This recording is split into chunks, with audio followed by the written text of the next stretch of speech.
I'm realizing I'm way too much of a lightweight for the bar scene. Like, it does not take much to get me just completely gone. My tolerance is utter garbage. Oh yeah, I'm a professional drinker. I've been drinking since I was like 16, and now With I just you. yeah. Oh man, I went out last night and I was meeting a friend at the bar, and I learned that he drives for Uber Eats, so he was late. Hmm. And by late, I mean 3 hours late. But I was already Oh having a good God. time talking to somebody else, and before I realized it, because I got to the bar at 5:30 ish, I Hmm. left at 2 in the morning. Was Oh when I my finally left. goodness. Yeah, Well, and thank God I can walk from that place because I my car would have y- been stuck there.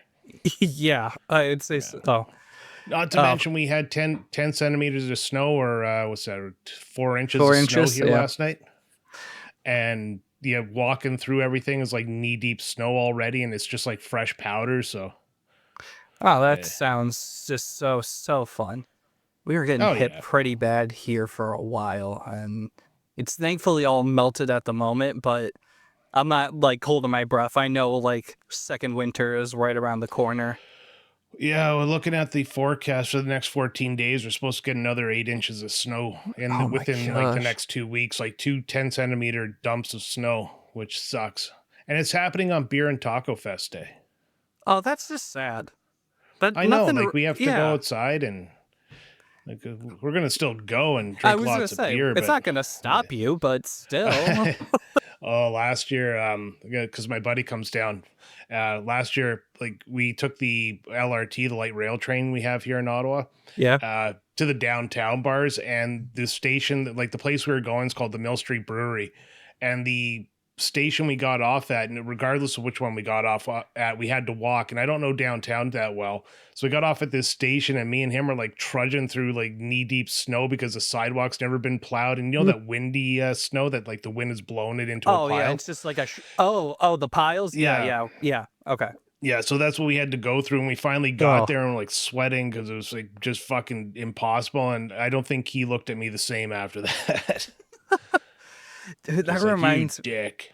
that reminds me too. Like, we've had like a colder cold than we've had in a few years here, and I just had my driveway completely redone 2 years ago. And now that everything's melted and everything, it's like crumbling. And I'm like, what the hell? I just dropped so much damn money to replace this whole thing because it was falling apart already. So now I need to track down the guy that did it probably tomorrow or Monday and just, Oh yeah, just hey, dark alley there. Just drive your car up, you step outside with a baseball bat, crack him in the knees, and get he, your driveway redone in his blood. well, he's a good person in front of a friend. So I'm like, I'm going to try not to go cutthroat right away where it's like, hey, dude, Yeah. I know this shouldn't be happening and you do good work, but what hell, dude? No. Yeah. Oh God. My former neighbor, because we were looking at buying a new house. Hmm. She was dating a mortgage realtor or mortgage broker, or whatever you want to call them, and she's like, "Oh, you really should go with him. You should really go with him. He's really good. Get you really good rates." And I just said to him, "I was like, I don't do business with friends because it ruins friendships." It was the only Hmm. words I said, and thank God, because the guy's in jail right now for Oh, tax fraud and cocaine abuse well, you and could have got person some. abuse. Oh, all right. Nope. Never mind. No more jokes. Never Yeah. mind. Nope. Nope. See, I was gonna be silly. Well, I'm glad you said that last line before I did. Yeah. Well, Never mind. that's finally what got him arrested. Is like, I guess he had like a secret temper behind the fake niceness there. So Mhm. he it just slapped my friend around a little bit, and she finally, got out of that abusive relationship, and then he Oh, got that's arrested because of it, and he couldn't get off by getting her to lie. And well. good times, good times. Yeah, So terrible yeah. situation, but glad it worked out for her and she got away from it. Yeah, yeah. Well, and I don't think her life is doing too well. I haven't talked to her in a while, and Oh last I God. heard, she was going downhill herself. It's a cycle. Like, Yeah. she has to be wanting to break it, but she was one of those people that kind of grew up with money, and she Dude. has a lot of money just to live off of, but really like no job or anything. So I think that might impact her ideas. Like, she still tries to Yeah. party with the youngins. I mean, she has like two daughters who are like 20 and 21. Well, Oh, not anymore, yeah. but they were at this time.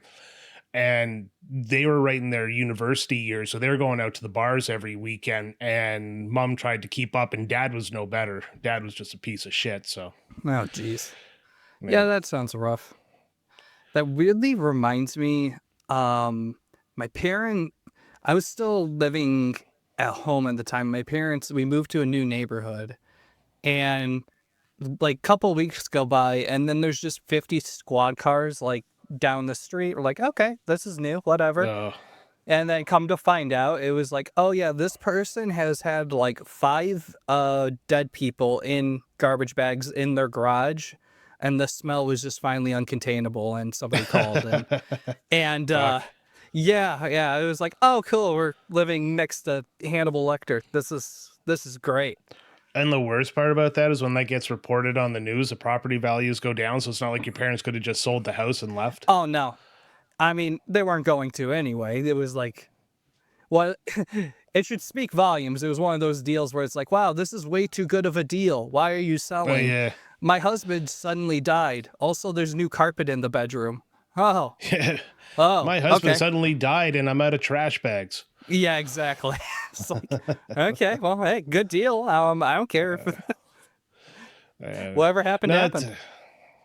Yeah, I moved around a lot as a kid. Well, I yeah, hated moving. you were military family. Yeah, you guys were Yeah, moving constantly. I still hate moving. Like I love. Like, it's a weird like relationship I have with moving. It's because I hate to move, but I love going to a new place. Mm-hmm. So moving my entire family, everything's packed up in boxes, and you get to a new house and you have to unpack all the time. It gets tedious. But when I was a kid, the thing was like the lack of friends or long lasting relationships Yeah. because I was moving all over the country. It's not like I ever made long term friends. And even to this day, because of that, I still tend to have a bad habit of just breaking friendships after about 3 years, which was the posting cycle when I was young. Mm-hmm. And yeah, just like phase out with somebody and stop talking to them. So I've been trying to change that by like keeping in touch with some older friends there, but Oh, it's that's good. hard. Hey, how long have we known each other? Just checking. It has been 3 years Shit. now. All right. Oh, that's probably the end of the show. All right. We had a good run. I'm But sorry, who's this? oh, thank you. No, but let's just put it this way. Yeah. Because of the way I grew up, this is why I play video games as much as I do. This is why I kind of stick to those retro video games, is because of because they were the thing that was there in the summer when I, didn't have any friends because we just moved and school hadn't Right. started, so I hadn't met anybody. And yeah, so video games were that like thing that entertained me, kind of never left. So video games were important to me because I was moving all the time. Yeah, I get that. It was just like, the comfort go to everything else. It was like, yeah, I can Yeah. always lean on this in a time of need. Yeah, my parents were very anti video game. Oh, mine too, dude. Mine too. Yeah. It's summer, get out of the house. Yeah. Which, not a bad thing, but yeah, mine are always so anti it, and they still, I feel like, don't get it. But it's also, I'm in my 30s. I really don't care. But Yeah. eh, Well, I my don't know. parents went from like video games are bad for you to understanding that video games are something I enjoy, and no longer do they really need to give a crap about me because it's not like I Right. don't take care of myself. So yeah, Yeah. they just accept it. Wear them down until they're happy. I tried, but then I stopped caring if they're happy at this point Yeah. too.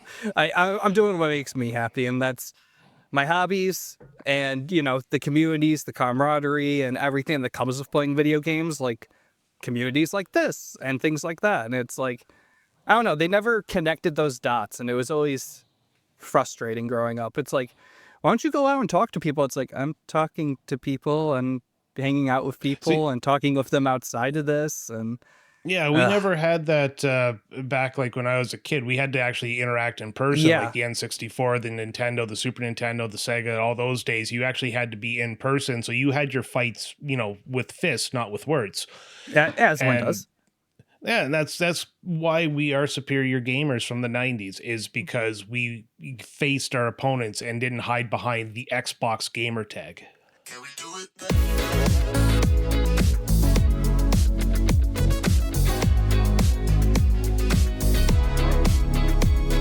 Welcome to another bite. Oh, fuck off. There's your intros. Oh yeah, no, now it's in. Go. Welcome to another episode of RetroBytes Neo, where Joe and I just talk about a different topic every month. A video game related quite often. Sometimes we trail off about our lives and stuff like that, but generally this is just a podcast where we're going to just have a quick back and forth. And this month I saw something on Instagram that I still can't find the actual report on. It said a psychologist explained why 90s kids think differently than Gen Z. Something about the games you played as a child literally reshaped your brain, and we're going to get into that on today's episode. Joe, how are you? I'm doing great, man. I mean, we really went down memory lane there for a hot minute of nostalgia and growing up. So, oh yeah. I hope you cut out the part where I cried. You mean amplified it and started off the episode with it? You bet I did. And I made an AI video. Yeah. No, I would never. Yeah. I'm not going to tell people, but you're actually AI. You know, I feel like some people would probably believe it. They'd be like, you know, that tracks. That makes sense. That guy just doesn't make any sense half the time. Yeah. Stammers. I'm not AI turning on living room lights. I'm not AI, but also podcast words. Yes. 2024, 7 numbers. Nailed it. All right. Anyways, yeah. So growing up in the 90s and playing games. Yeah, you're like, I know you're remarkably younger than I am. Yeah. What was your 90s gaming? Like, were you in the diaper phase in the 90s? Yeah, I'm a 93 baby, but ew. I know, you're old. It's gross. But I was a 90s kid, but I was a 90s kid without money, which meant I was playing Sega Genesis, Game Boy Color, and all that well into the 2000s when like PS2s, GameCubes, and stuff like that were available. I did not have access to it. So I grew up in like a retro household, not by choice, and just, you know, the FOMO of going to friends, the rich kid next door of like, yeah. Hey, I have a Dreamcast, a PS2, and an Xbox. What do you want to play? I'm like, you got Sonic? Yeah, so I can't afford any of the real games. Can I play yours? No. Yeah. My parents weren't. If you caught this part of the intro, like before the stinger there, my parents weren't big into video games. So convincing them to get new consoles was basically like pulling teeth. We had to do so many dishes, and we got a Nintendo for it, and then we got a Super Nintendo at Christmas, and then after that, no systems. My dad got me a PlayStation 1, and then I finally was old enough to buy my own stuff. Now I have way too many systems, and it's like Netflix. I can't decide what to play. But let's getting back to the topic. So the claim was that 90s games reshape your brain, and it kind of refers to the idea that the structure and the difficulty in that's indicative of older games influence the cognitive development, their words, not mine, by like reinforcing this persistence, memory, and problem solving habits. And do you feel like, honestly, if you take games released today and you think about that Roblox-esque type thing, Fortnite and stuff like that, on top of like AAA games that are being released, do you feel like 90s games were more rewarding because you had to work to get your your reward? Yeah, hands down. You had to work harder. You had like, I feel like most kids today, like growing up in a modern gaming society, it's like lives were a thing. You could run out of lives and that was it. You had to work. You had to get good. You had to learn how to play your games and, you know, take your time with them and everything else. Because, I mean, you were just mentioning it earlier. You have too many systems, don't know what to play half the time. Back in the day, it was like I had 3 games to my name and I'm spending every waking moment trying to, you know, get to the end of Sonic 2. Yeah. And yeah, it definitely reinforced, like, having to work on memory skills, work on your problem solving skills, because it was also a day and age before practical working internet too. You couldn't just, I'm stuck. I spent 5 minutes on this. Let me just YouTube a solution and go about Oh, my day. it goes further than that. Games today reward you, That's like true. not reward you, but hit the reward center of your brain like a slot machine does to give you the desire to continue playing it. Where games back in the day, you earn the reward by finishing the game. So it was trial by fire to finish, I don't know, say Lion King for the Super Nintendo. Hmm. And when you finally finished it, you had this satisfaction of beating something that was really hard. But nowadays you play, I can't think of a game. Let's take Roblox, because that's what Hmm. my kid's into. And everything is about instant gratification, and it just keeps him going back because he's getting that dopamine dump or whatever chemical your brain Yeah.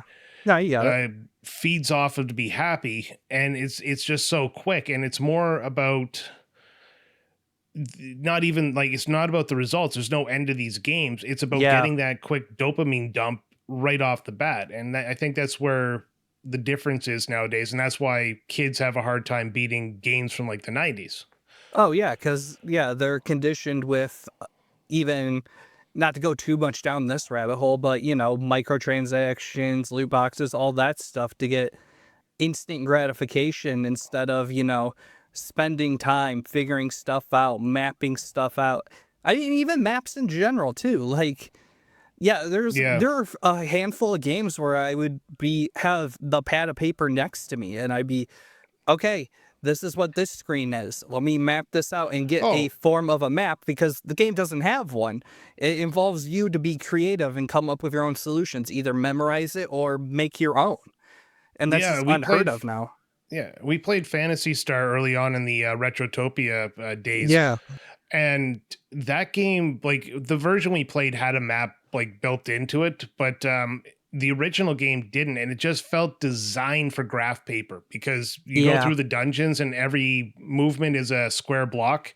So you could actually graph out where you're going. And for me, I remember doing that for some games, just I can't remember exactly what, but just games that were puzzle based. I would like grab a pad of paper and I'd map it out so I could figure out the puzzle. And yeah, nowadays you're right. It's just there's a map and a marker to show you exactly where you Yeah. need to go. And I've heard people say that's the fall, like not the Fallout, but the thing that changed in the Elder Scrolls that they hate the most is because Morrowind, you had to listen to hints and clues and talk to Hmm. people. Nowadays, you Skyrim. get the quest and the marker shows up. Yeah. Yeah. You got your compass marker everywhere. Which, all that being said, too, before this, I don't want this to turn into like a heavily negative show, too. I mean, I do appreciate all this quality of life now. Yeah, But yeah, but in the same breath, I feel like, and I'm on the tail end of this, and I know that, but we earned the right to, you know, have these quality of life improvements and easy, because one, time, and yeah, I do not have the time I had when I was a kid to play all these and put in this time and critical thinking. Yeah, I just want that, like, hey, I have an hour here. I want to get the most bang for my buck out of this hour. And, rest mode and everything else on consoles is a godsend. But yeah.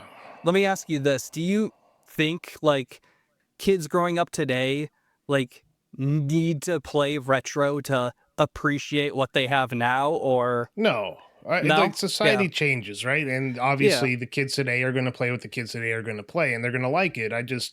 The focus of this conversation is like basically how games have changed Yeah. and how the reward system inside of games have changed. I just finished off Expedition 33, Careful. and Oh man, I that want to talk game, that so like bad. when you do a boss battle, like you're knocking Mm-hmm. off slivers of health off the boss, and then you're just like chopping that tree down, and then the whole time you have to dodge, parry, duck, dodge. What's it? Duck, dodge, Duck twist, dive, turn. duck. Yeah, duck dive, Yeah, dodge, dip, and dodge, or something like that. yeah, something like that from dodgeball. Anyways, Yeah. but yeah, you do all that, and then when you finally take down the boss, you get that satisfaction of taking down the boss. But that is a reward for doing something difficult. Yeah. Like you go back in the game later on when you get the ability to travel back on the world map, you go back to Hmm. one of the first areas and you're basically flicking the enemies away, and it actually makes the game a bit boring. Now that game has a new game plus mode, and when I like started, it gives you a warning like the enemies are going to be harder because you're at like max level. Right. And I didn't. And I was like, at first I was like, yeah, I remember Chrono Trigger, you just basically steamroll the beginning of the game with new game plus. This game actually adds a bit of difficulty and actually makes it more satisfying to go through because you're not just steamrolling your way to the end. Do they Like scale to your level on New Game Plus? they don't. Well, I don't think they scale to your level because the enemies I'm fighting are still fairly easy. I think they just Oh, make okay. them a little bit more difficult along the way. Gotcha. Remind me, gosh, I don't know. Do you want to talk Expedition 33 here or save it for after the show? Because I do want to talk it with you, but I don't want to ruin it for anybody. Yeah, well, I did a new game plus on that one, so let's talk about after we're done Okay, sounds chit good. chatting here. Oh, yeah, right. You did an episode. I haven't listened because I didn't want to spoil it. That's right. Anyways, yeah, let's talk after. Remind me. Anyways, but speaking of Expedition 33, though, it does also have a mechanic to where if you lose a fight, you can also just jump right back in, which was unheard of back in the day. Like, Oh, okay, not your even party. that. Go ahead. You can take the backup party, the two characters you're not Yeah, using. You can actually have them jump in to like finish off the enemy. It's like being at an orgy there where you just tap out to go get some food at the table tag and you in. just gotta tell somebody to get in there and finish her off. Yeah, work this angle. I need some meatballs, man. Like, just Yeah. get in here, get it done. But yeah, and it's like nowadays I appreciate that, but yeah, back in the day that would have ruined me. I feel like because yeah, it's just easy and instant, not instant gratification in that regard, but whatever. It's just yeah, you can get past it easy, and oh no, you failed. Just try again. At least you're trying again. It's not like uh, what was it? The golden leaf in which Mario game was that? Where it gave you the golden Tanuki suit when you suck Oh, too much. 3D 3D World. 3D world. Yeah. Yeah, yeah, and stuff like that, where it was just like, hey, you But suck at this. Here's your free pass to beat the game. no, that's a great thing to bring up because that is part of like I don't know, maybe the issue with games and the reward systems of them and earning said reward is accessibility is important in games, and the way they've That's actually true. brought up accessibility nowadays is great because not everybody can game. Like I will play a game on easy if I'm just there to relax and I don't want to Yeah, like tense up. Or if it gives me the ability, I'll swap between easy, normal, and hard depending on my mood that day. And like this giving you something to game a level because you're failing. I don't know if I find it good or a bad thing because it still gives you the option. You don't have to use it. but But if people you're abuse it. That's the problem. I feel well, like. yeah, I mean, that's we got the speedrunning community. That one I don't get. Like the whole point of the games is to enjoy them, and the speedrunning community does that as quick as they can. It's like trying to run through golf. Like you're out there to have a nice walk and a lot of beer like, and play some sort of sport. But, you know, if you rush through it, it just kind of ruins the day.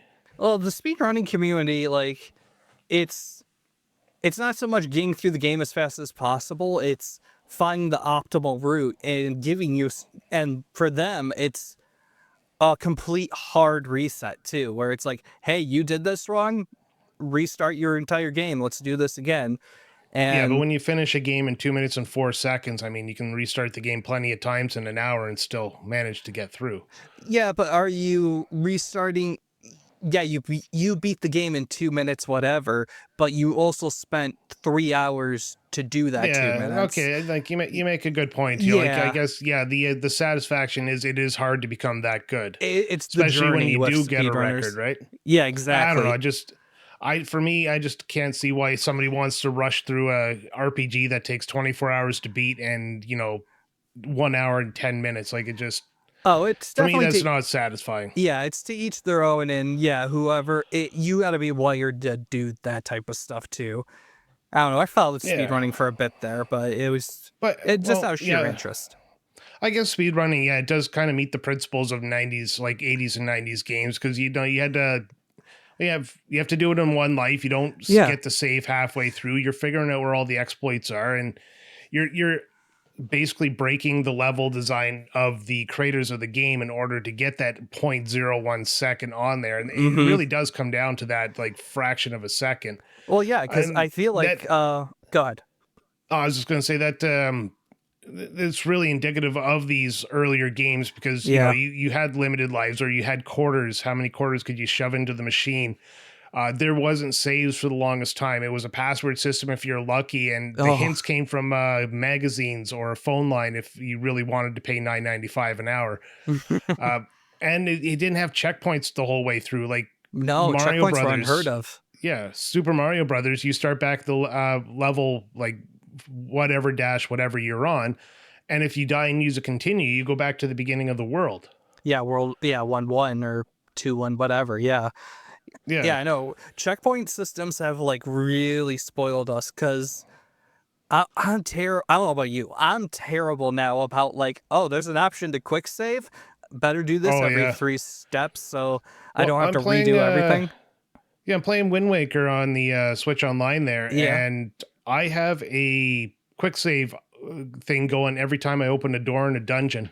Oh, buddy. Just yeah, it's I just get like it. it's gotten bad, like only because I'm having a bit of an issue trying to get my brain wrapped around the GameCube controller again, which is not like a huge issue, but No, it uh, takes a minute, and if you're playing other yeah. stuff, it screws you up. I get that. Well, I think everybody's standardized the controls nowadays and across all the major systems. So Pretty going much. back when controllers had unique layouts, it's messing with my brain, man.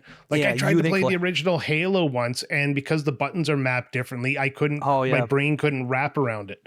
Oh yeah. Yeah, Halo. Yeah, if you go back, I think because everyone remembers Halo fondly, but no, if you No, actually go not back and fondly. play, no, just in my circles then. But Yeah, I feel like everyone's just like, yeah, it's a great game. It's like, okay, but have you picked up the controls? They're not good and not no. modernized controls, and it takes a minute to figure out what the heck you're doing. Well, I played Resistance on the PS3, another first-person shooter, and the same thing. The controls are mapped uniquely, but you know the difference between Halo and Resistance right now is I was playing Halo on the Mm. Master Chief Collection, and I believe you can remap the button so you can make it feel normal, Yeah, I well, think you can. today's standards, but you can't on Resistance 3. So yeah, you just got to get good by doing, and it's things like the shoot button isn't a trigger; it's the X button, Is it and really? Oh that's my gosh, yeah, it's yeah. enough I just really to don't mess remember. with your brain. Yeah. Because if I think of any first person shooter, I pick up a Far Cry, a Halo, I Hmm. pick up even a Mass Effect.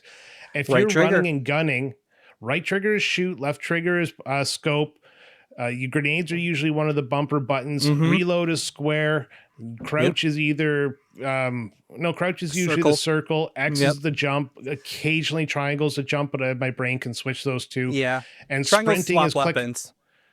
Yeah, oh, that's right. Just swap weapons, and then Yep. sprinting is pushing down the L3 button, and then you have all your items mapped to the D-pad. Like it's almost universal nowadays. Yeah, it really is. Which I mean is ease now, but going back to our topic too, like I know we were saying like before the show kicked off, which it'll probably make the cut in the cold open. But anyways, just you were moving around a lot, but did it always mess with you like going to a friend's house or something growing up and you were in Nintendo house for the most part, right? Oh yeah, Yeah, and yeah. like We're go over, almost exclusively Nintendo. Bright colors, flashing noises. did you go over did you go over to the Sega kids house and like actually have to take a minute to like this is an entirely different controller and learning how to work everything? Do you No, remember that growing like up or not so only much an what. issue? Well, back in the day, the Super Nintendo was the complicated controller. That's the one with That's true. 4 face buttons and 2 bumpers. The Sega Genesis controller had 3 buttons. It was, Yeah. and they were lined up, so you just named what they were. You know, grab, jump, run, or whatever. Yeah, I guess that's true And because I was the Sega house, so I had this issue. yeah, But I so also you had the think about it issue the of reverse. It's like, yeah.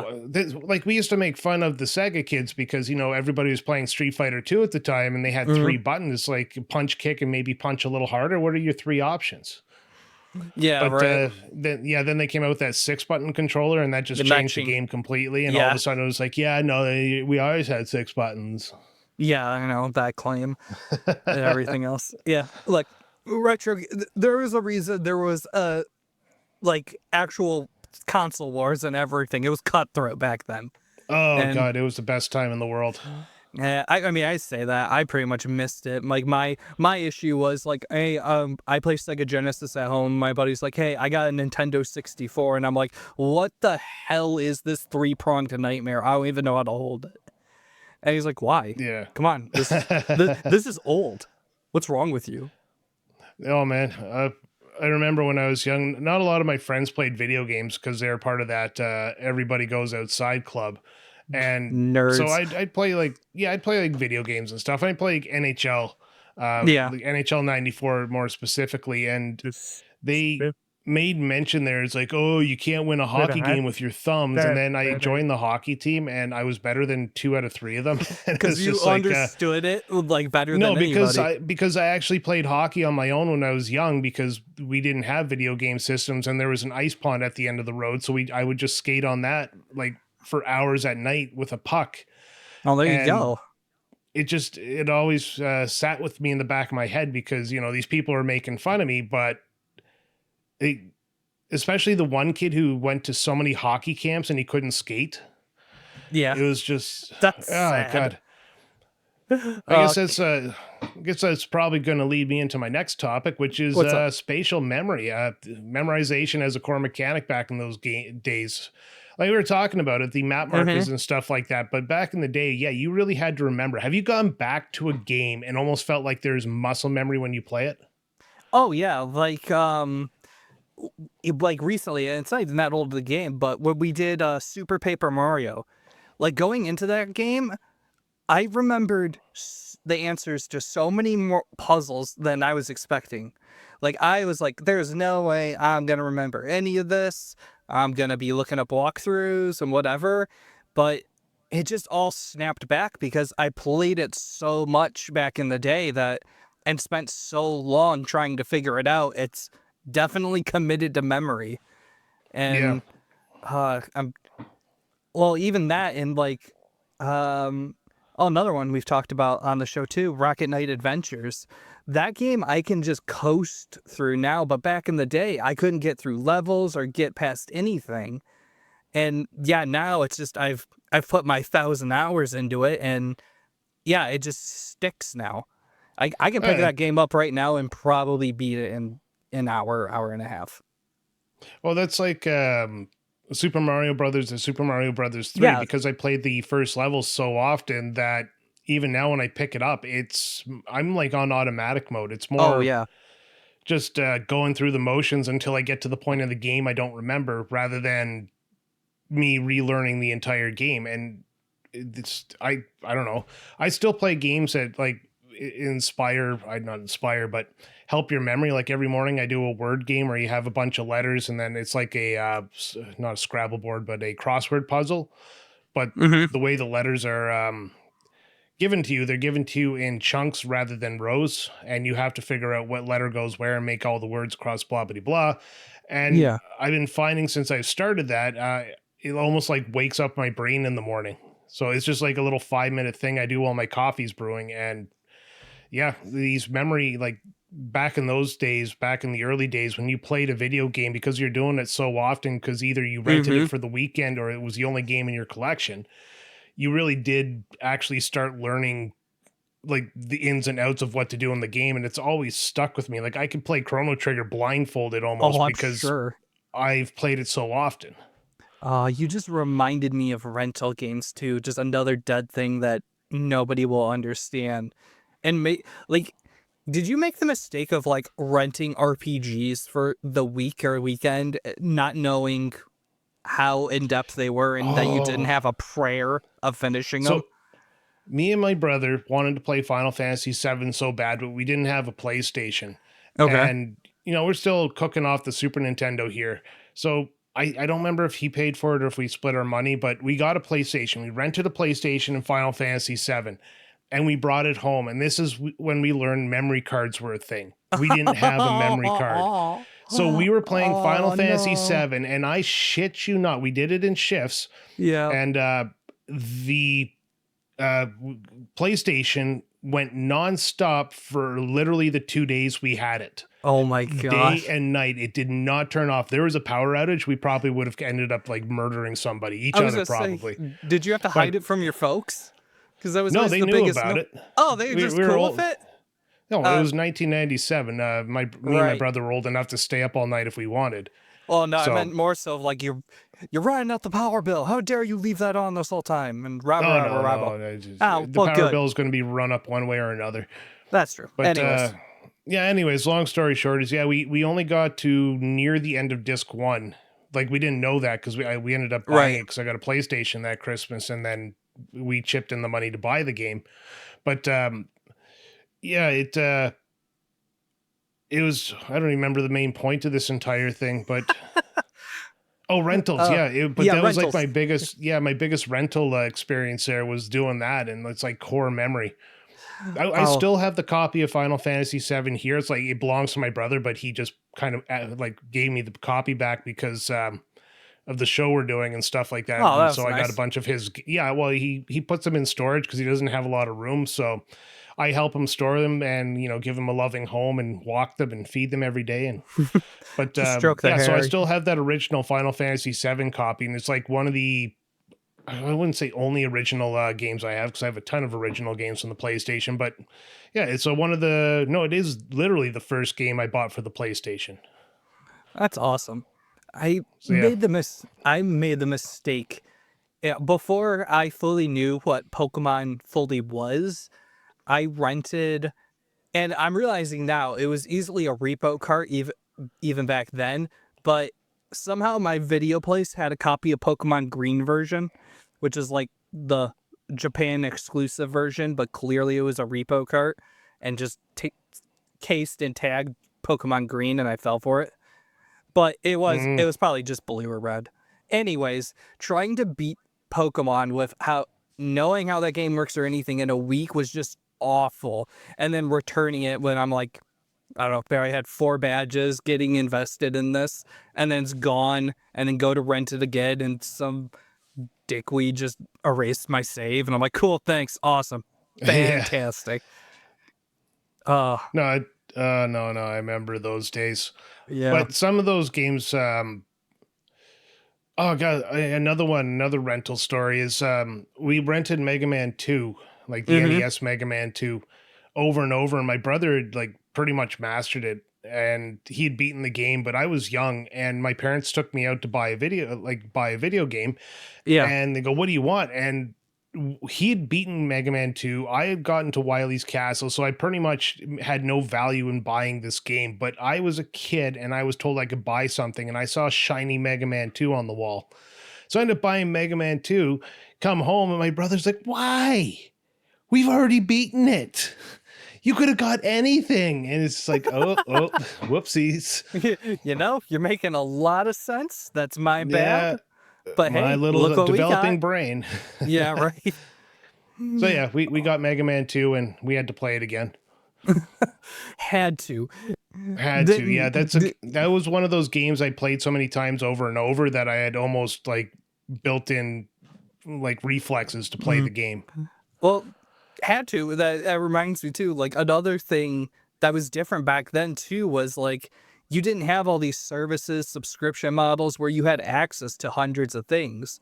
It Oh was like yeah, if you bought something based on box art, because that's and magazines, that's all we had to go off of, and it was a bad purchase. Suck it up, Buttercup. That's what you're playing for the summer, yeah. I and think that's what propped find up your some of joy. those.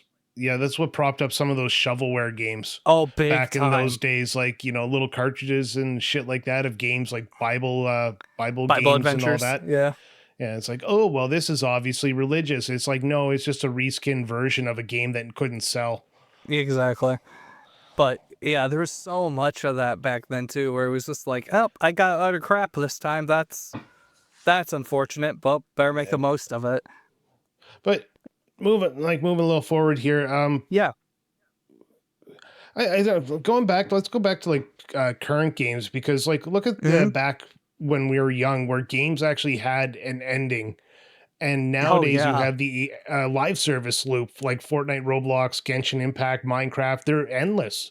So there is no way for gamers to measure their success on that outside of continuing to play the game and continuing to grow. And Hmm. hopefully another player shows up that's worse off than you are so that you can actually feel good based on their not being as good as you. Yeah, So because yeah, you get no completion, no satisfaction of beating a game. yeah, It's just there I'm is doing my dailies. yeah, there is no better feeling than when you beat that final boss, when you beat Sephiroth, when you beat Hmm. Lavos, when you get to that point where you can put the controller down and just sit back and soak it all in, and the game gives you a conclusion. It lets you know everything's going to be okay, and you know Yeah. you see a little bit of the characters moving on with life. Like the end of Final Fantasy VII shows the planet healing, and it's just it was one of those moments. And of course, it was like one of the first cinematic games you could Well, play with that's full true. motion Yeah. videos. So now you're seeing this, and you're just sitting back and you're soaking it in, and then the credits roll, and then you have something after the credits, so you're actually focused on Yeah. the credits.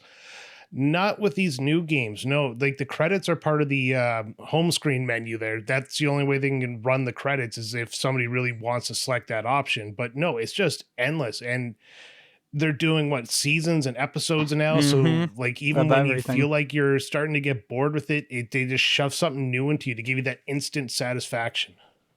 Yeah, and it's no part of that is good or anything for younger gamers today because it's No. no, it's just setting them up to like, oh, I'll always have one like another dopamine hit of something. I don't Yeah. need to finish anything. And say what you will, it carries over into other aspects of life. It's a No, bad habit. that's the problem is like we complain about kids on screen time, but screens are literally the only thing they have nowadays. Yeah, Like you all can't the get away toy from them. stores, yeah, all the toy stores have closed. The Walmart toy section is shrinking like every Yeah, year. So they get screens. You give them phones and stuff because you want them to like have some sort of entertainment, and then they get locked into it because everything is designed to trigger that dopamine cycle. yeah, I know. I'm like, yeah, my kid's like 16, 17 months old now, and honestly, it's like I have to dig sometimes to like, okay, I gotta find halfway decent toys that aren't just, iPads Yeah. and everything else. And yeah, I'm gonna have my hands full. Yeah, well, I think my kid hit a point like he used to play with toys all the time. We used to have fun. Like he had a ton of toys there because Yeah, we were bad with our money, and we just buy him whatever. But yeah. there was a big toys like from Paw Patrol and stuff like that we couldn't afford to buy all the time. So we'd take him to like the toy store. We'd wander around. He'd play with them in the boxes and stuff like that Hmm. until like Christmas would come around. Then we'd buy him the big toys. And then one day, like he did really good at something. I can't remember what it was. So I took him to the toy store and I said, you can pick two of your favorite toys and you can play with those. So he grabbed these two big honking toys. They're on sale. We got home. I was Thankfully. like, all right, do you want to open them and play with them? He puts them down and goes, no, I'll do it later. And goes and sits on his computer and like starts typing away. And I'm like, well, no, that's not how this works. Like Yeah. you should be excited for the toy. So I said, you know what? They're going back to the store, and it never affected him. So Oh, yeah, it's that dopamine dump he gets from looking at a screen. And because he was a COVID kid where he was in grade 1 when COVID started, he spent 3 years mm, on a PC before they went yeah. back to school. Oh, that didn't So help. Well, that's unfortunate. But man, it, it's a different world, man. It's a different it world. is, yeah. Yeah. And like we put him in sports, but we're being priced out of like even the most simple of sports. Like in Canada, hockey is like our big thing, but it costs You so much to good put your kid in luck. hockey now. You have to be one of the three richest kings in the Oh Yukon. yeah. That's what I've told my wife. I'm like, yeah, if our daughter has any interest in golf or hockey, I'm sorry, I'm crushing it. I can't afford it. It's Yeah. like as much as I would love to. I'm like, you gotta play a cheaper sport, kid, because yeah, I can't do that. Yeah, Hockey we're gonna pads with how quick kids grow? No way. No yeah, way. we're gonna be looking into other options for him just to get him more socialized, That's good. like taking a Yeah. dog to a dog park. But There you go. that's the big thing is his social life is different as well. He's mostly talking to people online nowadays, which is Hmm. it leads into another problem because now you have to monitor who he's talking to because some of Everything. those kids sound older than they ought to be. Yeah, and they unfortunately probably are. And you got to monitor so much stuff now. And back in the day, it was like, hey, I'm going to so and so's house to play video games. So you're still hanging out. You're still on the couch. You're arguing. You're fighting. You're smacking a controller out of their hand because they're looking at your screen. Yeah. And yeah, now it's just all digital online interaction, which, yes, that's still interacting and it's still a social experience, but there's something different about being there with people. No, you're It, right. It's yeah, it's you definitely have to get him around more kids his age. But that's the other thing is I don't see kids outside playing anymore. that's true. You Like, don't.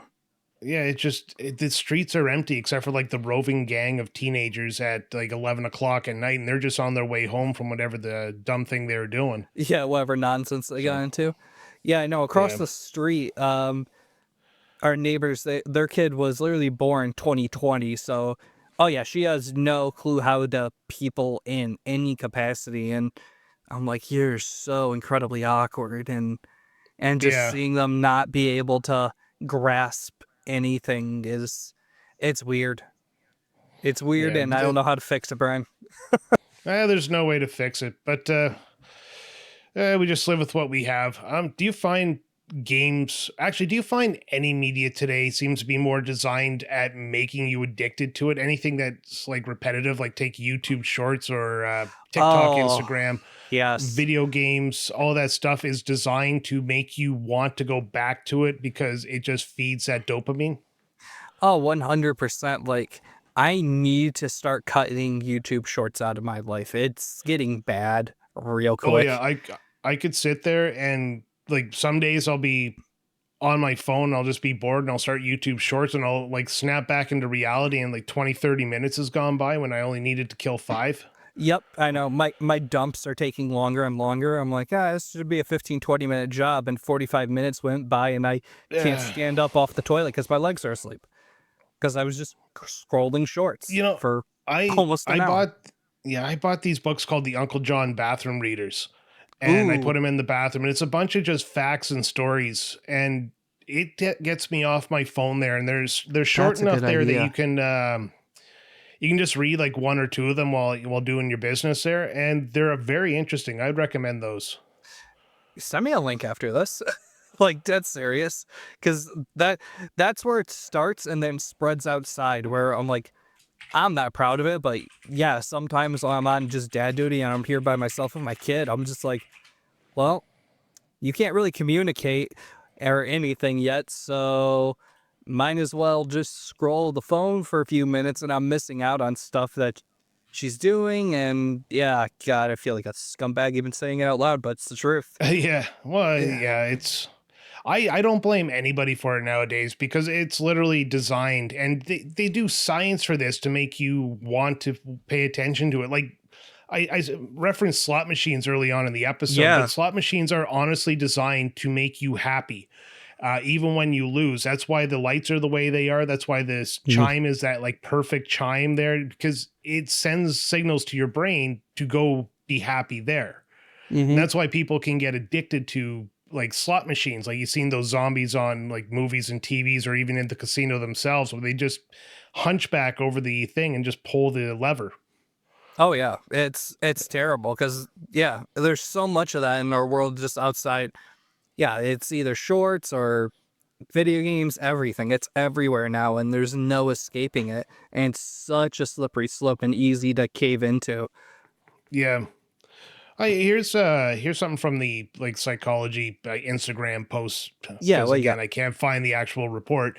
Um, online versus couch multiplayer, Yeah, and then loneliness studies and online gaming. Now, this one got kind of mixed, right? Because yeah, uh, kind of does. some of the gaming, like provide, like for us, like take us as adults Yeah. inside of a gaming community. Well, gaming online brings us together as a community because after you turn 30, making friends is damn near impossible. Yep.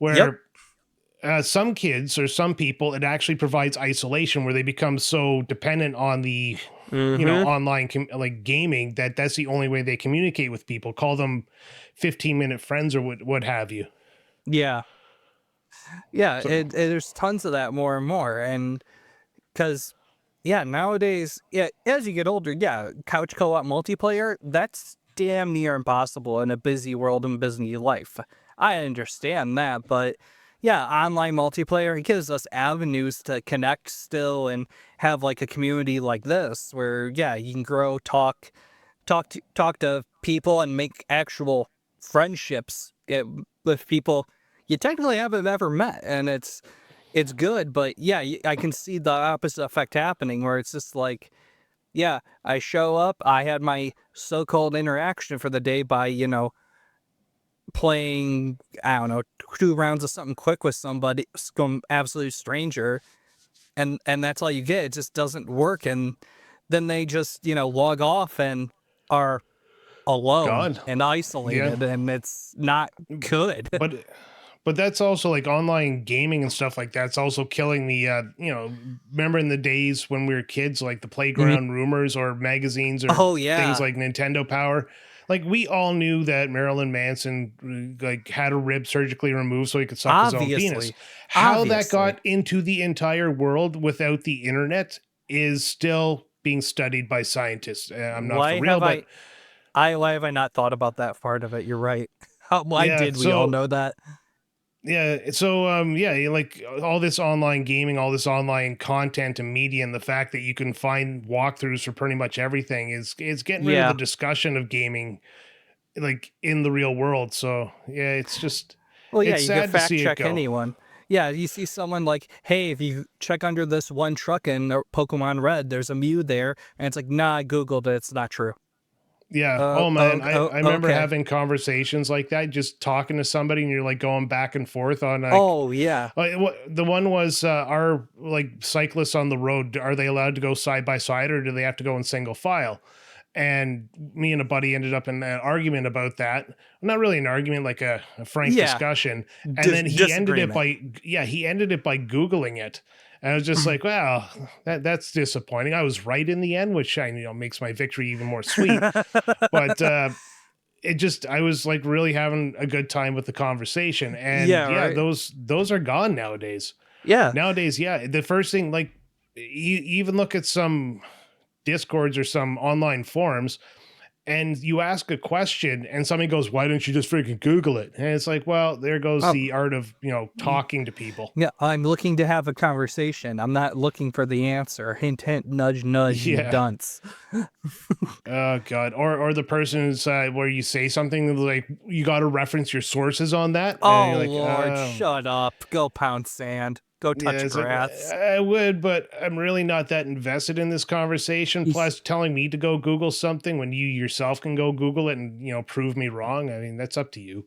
I mean, that being said, there are some times where it's just like, hey, how do you fix so and so what this? And it's like, bro, seriously, just Google it. Oh, I I know, don't. I get Yeah, that, but if you're talking about there are something that some. Yeah. you're talking about something that's more like rumors or opinion based or Yeah, something you want to hear somebody's thoughts on and they tell you to go Google it, it's like maybe this is why AI is becoming so popular, is because at it least is. AI will give you an answer. Can you imagine if AI just literally came back with try Googling it? That would be awesome. The world will Uh, would start to heal if that happened, I swear. yeah, probably. But even then, Google's not what it used to be because Google now No, has AI inside of it, and it's your search results are based on your internet history and the ads they want to sell to you.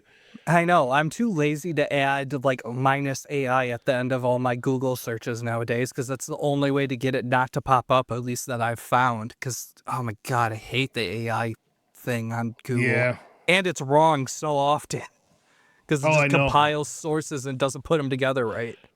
99% of the time I keep that Google AI there is simply because I asked for a how to do something, a step by step, like Yeah. especially in like 3ds Max, and it goes through the steps and it's usually right because I mean I'm just following steps, I'm not getting information, and if it's Yeah. wrong I just look at the web pages.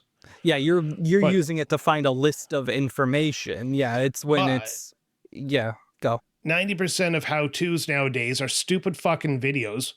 I don't Uh-huh. need a friggin' video. I need you to put number 1, open the program. Number 2, click on file. Number 3, click on open. Number 4, find the file. Number 5, Well, yeah, Question the mark, be- question mark, question mark, the 6 profit. exactly, because the benefit of lists like that too, you don't need a full step by step half the time. You just need No, to know what but step 3 is, you and got the that's it. guy who's like, first thing is like 5 minutes of explaining who he is, and then it's Yeah, like, subscribe to my channel, and then you throw yeah, an ad in there because it's YouTube, and if you don't have YouTube Premium or ad blockers, it's you've already gone through 16 ads in those 5 minutes. yep, And then he gets into it, and like you're trying to follow along, but he's going so fast that you have to keep pausing the video to catch up. Whereas if I had a point by point by point list, I could go at my own fucking speed.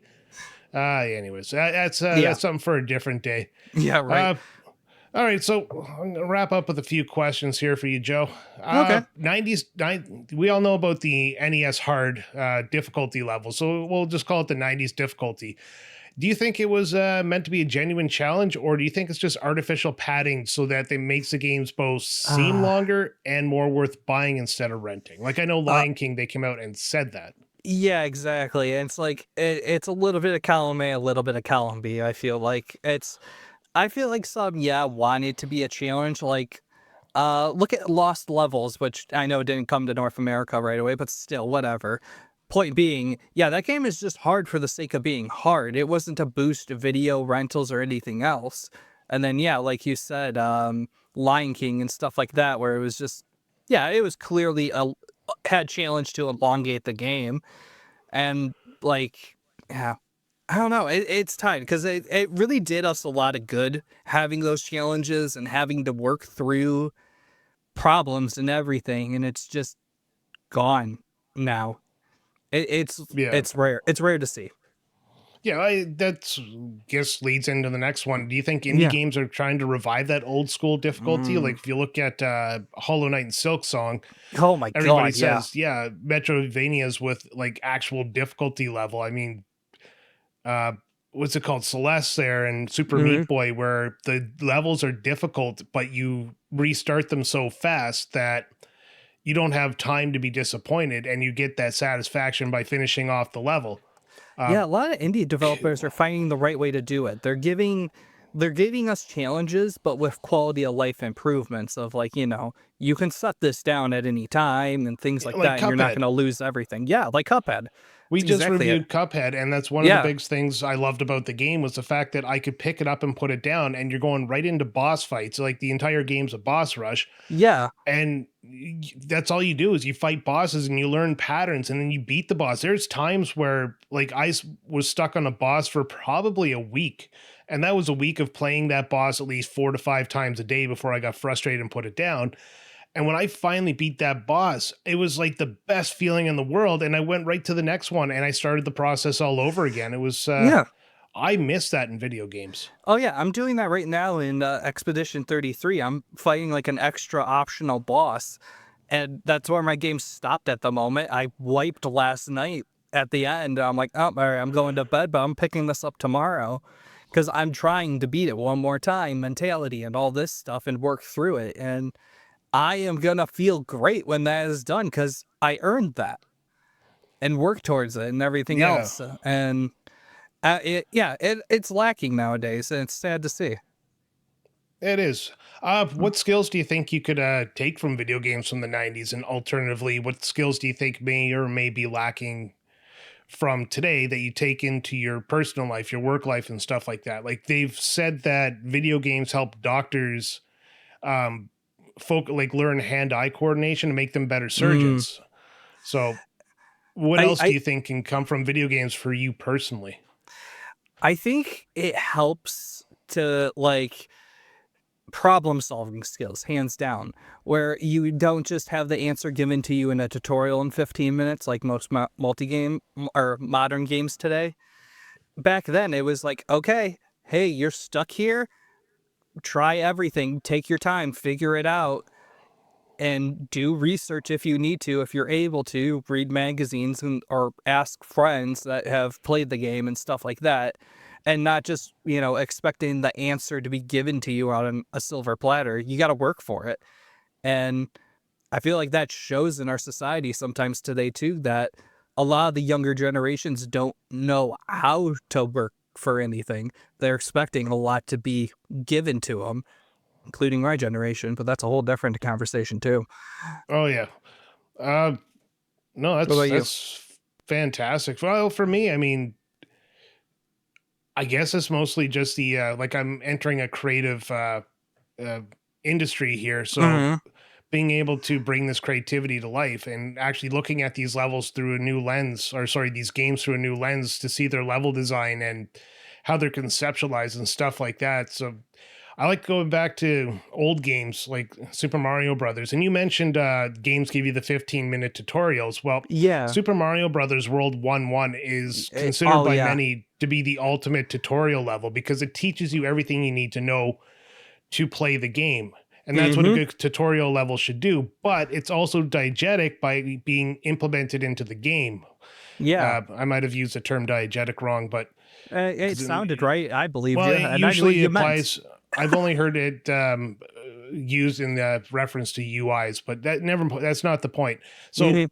games nowadays, when they do the tutorial level, if they do it right, you will have what's called skill gates, or skill gates, where you get to a point, and unless you don't, or unless you perform the action that it's telling you to perform, like jump or climb or something like that, you won't be able to progress. So the game gets you to do the thing it needs to teach you while you're playing the game and moving the story forward. And that's probably one of the best ways for that. Oh And yeah. but That as for first my Goomba taught everyone everything they needed to know in Mario 1. that first Goomba's purpose was to teach you how to jump and that you can kill enemies by landing on top of them. Exactly. But okay, well, that was pretty good. I enjoyed this conversation. Me too. Last final question before we Yeah. wrap up this discussion. If you were designing a game today, Joe, what would you take from the 90s and how would you implement it in your game today? Oh, that's a tough one. Considering I'm not the one in a game design program. Well, what's What would stuff I you really take? like? Like take Pokemon. Did you like the turn-based system? Did you like the items? Like what would you implement back into a video game that it seems to be seems to have been lost from our time as children? I mean, I do. I mean, Expedition 33 proved it. Turn based isn't dead. Like, people are looking to spend time on RPGs where it's like, hey, do math, figure out how to optimize your characters to the best of their ability and things like that. And just seeing more of that, like, would just be fan frickin' tastic going forward. Not just in RPGs, but just more critical thinking and figuring it out and less hand holding tutorials. Like, one of my favorite memories of growing up playing Pokemon is I was a dumb kid and didn't know the difference between the words withdrawal and release. So I ended up releasing all my Pokemon, not knowing that meant getting rid of them permanently, and then just being super sad and having to restart my game. But it taught me a lesson, taught me how to learn the English language a bit more and have comprehend, critical thinking skills. I don't know. I guess just to answer your question, what Which you Expedition haven't done 30, yet. no, I haven't. Pretty much do what Expedition 33 has done and just see more of that because God, that game's been such a breath of fresh air. It That has didn't been, even and answer your question either, but that's the best I no, got for you. all right. Uh, I honestly don't have like a huge answer to that as well. I mean, you could say something like local multiplayer. That was something that was big when we were kids, but even that's been brought back in some games. So if I had to build a Yeah. game, and someday I might have to, I would probably bring back that feeling of what you said, like Expedition 33 has, is that challenge, but it's challenge based on forward progression. So every Hmm. time you beat the big boss, you get that like dopamine dump. And I'll say that's actually something Final Fantasy 16 did really well. For Oh, me, really? anyways, is you're going, like, obviously not turn based, but you're going through the game, and every episode or every crystal you had to go find, it built up this tension all the way up until you got to the final dungeon. You beat the final boss of said dungeon, and then the whole game just kind of stopped. and slowed down. You could take a beat and, you can enjoy what you just did, the victory you just had. And the game did it again. It ramped up into the next crystal. And that'd be something I would add into a game. And that's something you definitely didn't get back in the 90s. So I Yeah. think to answer this question, which you were unable to do, I don't think there's much we need to take from the 90s that we need to bring back. Because I think Yeah. if the game is done right, the progression we've made or the progression the industry has made, I should say, has definitely come to a point where they can make these satisfying moments in video games and give you these long, drawn out, epic stories, and then that feeling of satisfaction at the end. I just think that the young people are get like bombarded with that dopamine dump of a video game so early on that they can't break away from it. Yeah. And yeah, it's hard to, because there's not much out there, I feel like, these days that give you that like satisfaction of completing a task, because so much of it is just, one more go, let's do this again. And yeah, I think you answered it pretty well. Because Yeah. I was going to ask you, but I feel like you, for the most part, answer that. Like, you're in a game design course, and yeah, you're eventually going to have the challenge of you have to design your own game, but what hasn't been done at this point? And it's a lot of design these days. It's, not reinvent the wheel. It's like repaint the wheel. Everything's been done under the sun. How do you make it your own? I find the biggest problem with a lot of the young people on my program is they already have an idea of the video game they want to play, but they don't understand that doesn't translate into building a video game. So they're focusing on solely their interests and stuff like that. And that's fine. That's absolutely fine. If you're building a video game for yourself, go that route. But you also have to remember what is it that makes these games like Balatro so great, or Silk Song, or all these indie games that have come out. Like, they all have something that sets them apart from everything else. Like Blueprints came out, and it's an entire random number generator, like room building game, and it works so well. And they added a great story on top of it. So that's what you got to focus on, is you got to find out what makes you happy, as at the same time what works in video games, if you want to make any profit off it. Otherwise, you're just going to be like slop on Steam. Yeah. Well, you want to wrap this shindig up at this point, Brian? Yeah, let's wrap it up. All right, everybody who's listening, this is the end of the show. We've been talking about, essentially the psychology behind older video games versus the new, like, dopamine dumping video games, and like a bunch of stuff off topic as well, because that's what we do on this show. And if you like what you heard, we also have Retrotopia. It would be considered the main show, the namesake of the entire organization, and that releases every Friday wherever you get your podcast, including here where you got this podcast.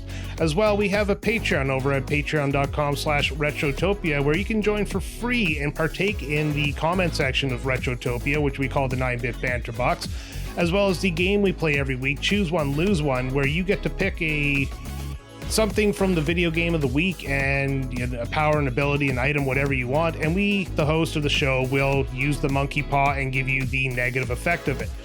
And we also have a hero tier over at Patreon. With your free tier, you get extra shows, quick play, as well as RetroBytes here. You're going to get that about 15 days early with a little bit of an extra at the ending, so you get a longer episode. And the hero tier, you get all that, but you also get to pick a quick play for one of the hosts to play, and the quick play being a short podcast about a game that we just didn't feel was good enough for the main show, as well as the other podcast for paid-only members. That would be the After Dark, where Alan, Sam, and I are our guests, whoever's with us. We spend about 10 to 15 minutes just kind of warming up before the episode, and we put that online for you guys to kind of see a behind-the-scenes, or hear a behind-the-scenes, take of what we do. And New Game Plus, where we have a podcast that when nothing else fits, or if a game fits into nothing else, it goes into New Game Plus. It's basically the MasterCard of podcasts. For everything else, there's New Game Plus. Have we mentioned the fact too that if you're looking for a quick play submission, I am also an option if you want to throw it to somebody? Oh yeah, I guess I should start mentioning that. I keep forgetting that we've put you into the inner circle here. So yeah, if you hate Joe, Unforgivable. you can find the game that he hates the most, and you can force him to play it. And I'm sure that will probably get some bites knowing a few people in our community. All right, that's all I got, Joe. That's time to wrap this up. Until next time, thank you for listening to RetroBytes Neo.